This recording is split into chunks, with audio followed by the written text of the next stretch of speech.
सूरज की पहली किरणें आसमान को सुनहरी चादर में लपेट रही थीं। एक पुराना पीपल का पेड़ जो गांव के तालाब के किनारे अकेला खड़ा था, उसके ऊंचे डाल पर बैठा था।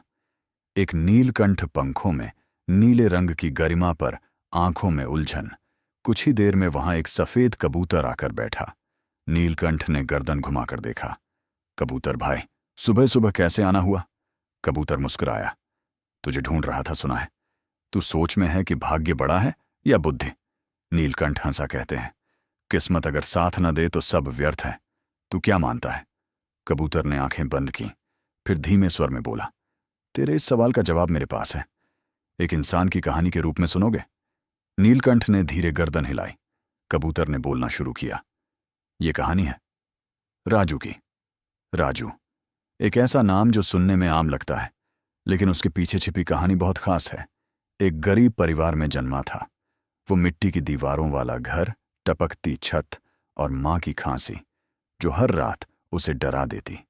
पिता एक छोटी सी चाय की दुकान चलाते थे, वो भी गांव के बाहर, रेलवे पटरी के पास। राजू को बचपन से ही पढ़ाई में दिलचस्पी थी, लेकिन पैसों की किल्लत ने उसकी किताबों को कई बार अधूरा छोड़ दिया। फिर भी वो हार मानने वालों में से नहीं था। वो रोज स्कूल से आने के बाद पिता के साथ चाय बेचने बैठ जाता। जिस उम्र में बच्चे क्रिकेट खेलते हैं, उस उम्र में राजू पत्तों में चाय ढालना सीख रहा था। मगर कुछ अलग था। उस लड़के की आंखों में एक चमक, एक जिद। वो हर खाली गिलास को देखता और सोचता, कभी ये हाथ किताब पकड़ेंगे। दुनिया को बदलने के लिए एक दिन रेलवे स्टेशन पर एक बुजुर्ग आदमी चाय पीने आया। थका हुआ, धूल में सना हुआ, लेकिन उसकी आंखें गहरी थीं।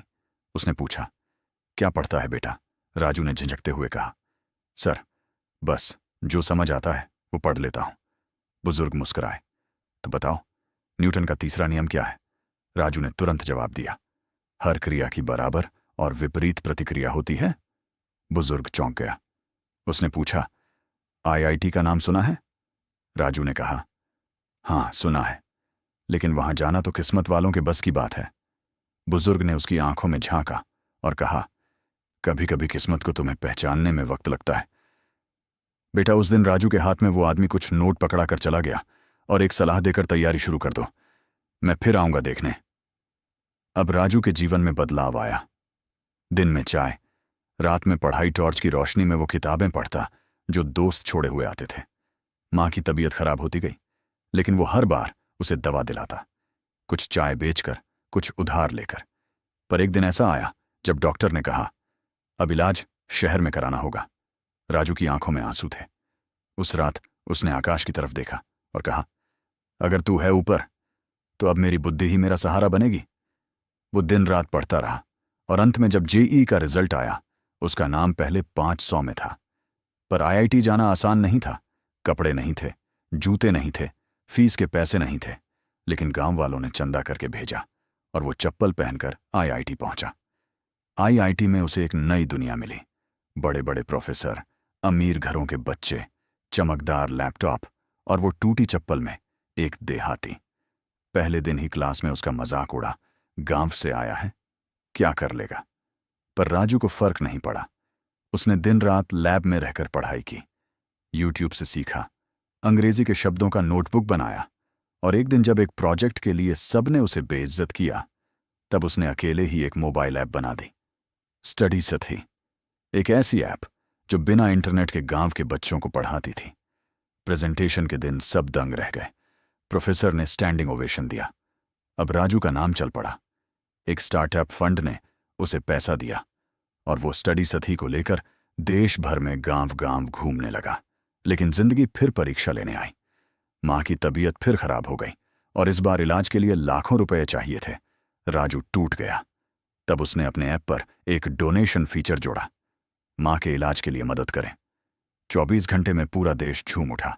10 रुपए, 50 रुपए, 500 रुपए, हर किसी ने कुछ न कुछ भेजा और 1.2 लाख रुपए इकट्ठे हो गए। मां बच गई। राजू ने तब जाना, जो दिल से देता है उसे दुनिया कभी खाली हाथ नहीं छोड़ती। अब उसकी ऐप लाखों बच्चों तक पहुंच चुकी थी। मीडिया उसे चापल वाला हीरो कहने लगी। तभी एक बड़ा कॉरपोरेट ऑफर आया। करोड़ों रुपए का शर्त ये थी, स्टडी साथी अब मुफ्त नहीं रहेगी। राजू सोच में पड़ गया। क्या अब वो उस भीड़ में शामिल हो जाए जो शिक्षा को भी बिकाऊ बना देती है? उसने पूरी रात सोचा और अगली सुबह प्रेस रिलीज में सिर्फ एक पंक्ति थी, शिक्षा कभी बिकेगी नहीं, क्योंकि मैंने खुद भूखा रहकर सीखा है। अब राजू एक मिसाल बन चुका था। उसने अपने गांव में स्कूल बनवाया। मां अब बच्चों को खाना खिलाती थी और वो खुद हर हफ्ते पढ़ाता। देश का राष्ट्रपति उसे सम्मानित करता है, लेकिन वो आज भी उसी चाय वाले कप में चाय पीता है। याद में अपने संघर्ष की कबूतर चुप हो गया। नीलकंठ की आंखें नम थीं। उसने धीरे से पूछा, तो अब बता, राजू ने यह सब कैसे किया? किस्मत से, कबूतर ने धीमे से कहा। अगर किस्मत से होता तो वो रेलवे स्टेशन पर ही रह गया होता, लेकिन वो जीता क्योंकि उसकी बुद्धि ने हालात से ऊपर जाना सीखा। भाग्य दरवाजा खोलता है, लेकिन अंदर कौन जाए ये बुद्धि तय करती है। नीलकंठ ने आंखें बंद की और पहली बार उसने भाग्य के सामने झुकने की जगह बुद्धि को नमन किया। अंतिम संदेश, अगर आप भी कभी सोचें कि आपकी जिंदगी में सब कुछ भाग्य पर टिका है, तो राजू को याद कीजिए। उसकी चप्पलें टूटी थीं, लेकिन उसका इरादा फौलादी था। वो सब हार गया था सिवाय अपनी बुद्धि के, और उसी ने उसे विजेता बनाया। बुद्धि से जियो, किस्मत खुद रास्ता बनाएगी। अगर राजू की कहानी ने आपको छू लिया तो इस वीडियो को लाइक करें, शेयर करें और चैनल को सब्सक्राइब जरूर करें। हमारे साथ जुड़ने के लिए धन्यवाद।